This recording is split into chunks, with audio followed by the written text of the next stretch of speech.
Nggak tahu.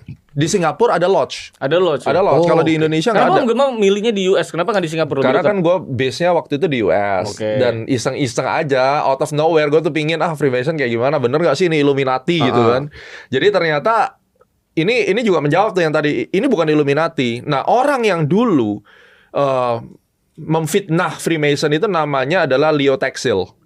Leo Texil ini meng-hire salah satu perempuan penyembah Baphomet, dulu itu mantan pendetanya gereja setan. Nah, itu dibikinkan buku, jadi dia bikin propaganda. Tapi akhirnya dia ngakuin, dia invite semua publik bahwa ya ini gue yang ngelakuin. Jadi gue memang sengaja bikin propaganda Mason itu seakan-akan menyembah Baphomet.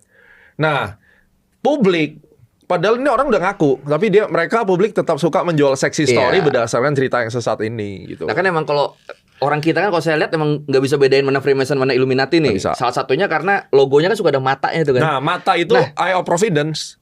Tapi itu logonya bukan dari Freemason, itu adapted. Bahkan kan di uang $1 Amerika kan ada tuh segitiga. Itu Eye of Providence nunjukin bahwa Allah itu melihat segala sesuatu yang lo lakuin. Lo nggak bisa sembunyi. Gitu. Ya, iseng-iseng masuk Freemason. Oke. Nah, sekarang udah berapa lama ikut Freemason? Gue udah 2024 kan, gue masuk. Terus kemudian gue harusnya udah naik ke third degree karena satu angkatan gue udah third degree, cuma gue males. Kenapa harus naiknya gimana? Iya. Ada ujian tertulis, gue udah written exam udah. Terus ngapalin itu buku glip yang kayak begitu, pening kepala gue kan. Habis itu datang coaching, habis itu jawab interview. Nah udah, kalau nanti kita udah lulus tes, seremoni naik ke fellowship craft, habis itu naik ke third degree. Udah selesai kalau di third degree. Isi glipnya itu sebenarnya apa sih Om? Ya bercerita tentang morality manusia itu, dan gue harus hafal. Kayak 7-8 paragraf gitu. Berarti ini formalitas doang sebenarnya. Formalitas. Sebenarnya kata-katanya mah ya udah nggak apa-apa disebarin juga kan.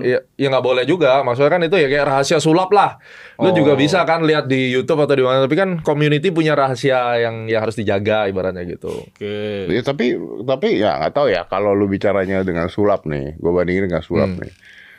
Orang kan bilang YouTube sulap banyak rahasia-rahasia gitu. Tapi kalau buat gue dan buat teman-teman yang ada di organisasi, kita nggak masalah tuh YouTube bongkar-bongkarin. Boleh, bener, nggak ada masalah. Kenapa? Karena buat kita, aduh itu yang dibongkarin mah. Culun banget gitu ya kan, kita sempat ngomong kan. Kalau yang kita mainin mah, mereka nggak akan pernah tahu rahasianya gimana karena kita jaga banget.